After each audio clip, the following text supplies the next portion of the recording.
နေအောင်ကြည်တဲ့နဲ့မနှက်ဖြံများစွာ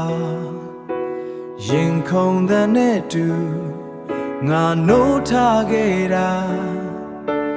လဲကြဘူးပေမဲ့ပြန်ထားဖို့